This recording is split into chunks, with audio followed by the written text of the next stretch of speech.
பெரிய தப்பு என்ன பண்ணேன்னா, நான் ஷேர் பண்ண விரும்புறது என்னன்னா, அப்போ இருக்குல்ல ஸ்டார்டிங்ல 30-40 கனெக்ஷன்ஸ் கொடுப்பாங்க.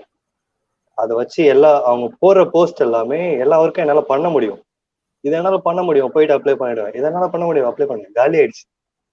காலியாகி ஒரு 2 வாரம் கழிச்சு தான் உங்க வீடியோல நீங்க சொல்லியிருப்பீங்க, ஸ்பெஷலைஸ் யுவர் செல்ஃப் அப்படின்னு. ஒரு விஷயத்துக்கு ஸ்பெஷலைஸ் பண்ணிக்கோங்க அப்படின்னு.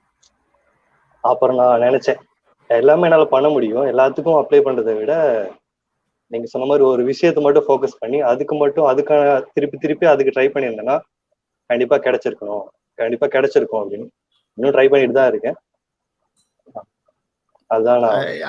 அதுவே பெரிய டிஃபரன்ஸ். இது நான் மறுபடியும் ஏற்கனவே நீங்க வீடியோ பார்த்துருந்தீங்கன்னா தெரிஞ்சிருக்கும். இது ஒர்க் ஆகுறதுக்கு என்ன காரணம் அப்படின்னு பாத்தீங்கன்னா, உங்களுக்குள்ள ஒரு இது இருக்கு இல்லையா, என்னால முடியும் அப்படின்னு நீங்க நினைக்கிறீங்க இல்லையா, இதே ஃப்ரஸ்ட்ரேஷன் தான் எனக்கு பல வருஷங்களுக்கு முன்னாடி இருந்தது. ஏன்னா என் கம்பெனில நான் நிறைய பண்றேன், எல்லா ப்ராஜெக்டும் எடுத்து என்னால பண்ண முடியும். ஸோ என் கம்பெனி வளரும் போது அதுக்கு ஒரு முக்கியமான காரணமா நான் இருந்தேன். அது எங்க பாஸுக்குலாம் தெரியும். ஆனா அதை எப்படி ஒரு ஆன்லைன் பிளாட்ஃபார்ம்ல முகம் தெரியாத ஒரு ஆளுக்கு எப்படி காட்டுறது அப்படின்றது தெரியாது.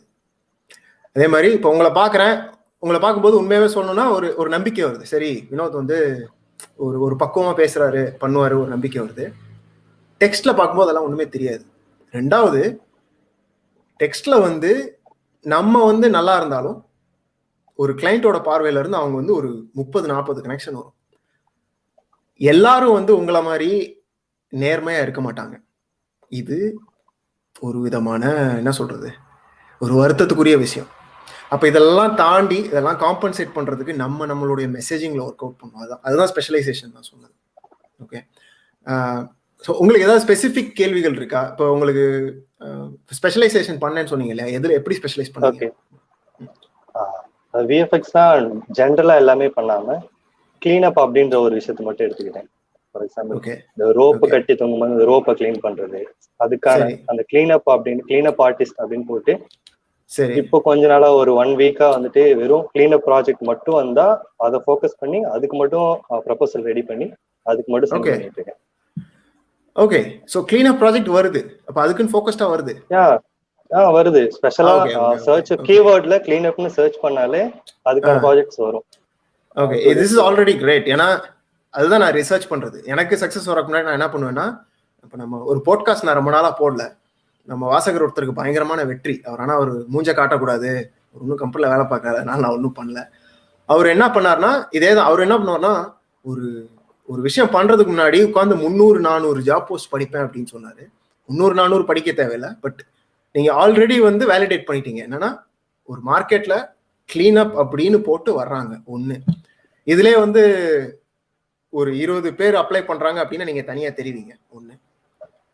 ரெண்டாவது, உங்களை மாதிரியே யாராவது இருக்காங்களா அப்படின்னு பாத்துக்கோங்க. சில டைம்ல உங்களை மாதிரி அந்த கிளீன் அப் ஆர்டிஸ்ட்னு ஸ்பெஷலைஸ்டா ஒரு 2 பேர் இருந்தாங்கன்னா அது ஒரு வேலிடேஷன். ஏன்னா பேசிக்கலி அவங்களோட டெம்ப்ளேட் எடுத்து பண்றீங்க. இதோடைய கொஞ்சம் நெகட்டிவ்ஸும் இருக்கு. ஏன்னா நீங்க பண்ண என்ன ஆகும்னா, உங்களை மாதிரி நிறைய பேர் காப்பி அடிப்பாங்க. அப்புறம் நம்ம கேலிபிரேட் பண்ணணும். இது நடந்துகிட்டே இருக்கும்.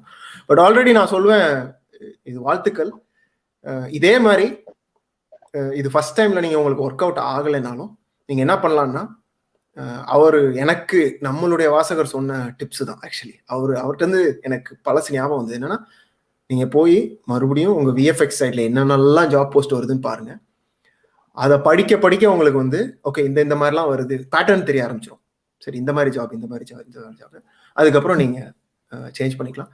உங்க துறையில கண்டிப்பா நீங்க இன்னொன்னு போர்ட்ஃபோலியோ போட்டு ஆகணும். அது வச்சிருக்கீங்களா? அவ்வளவுதான். நீங்க என்ன சொல்றது, விஷுவலா நீங்க என்ன பண்ணீங்கனாலும் அது கண்டிப்பா போர்ட்ஃபோலியோ இருக்கிறது நல்லது.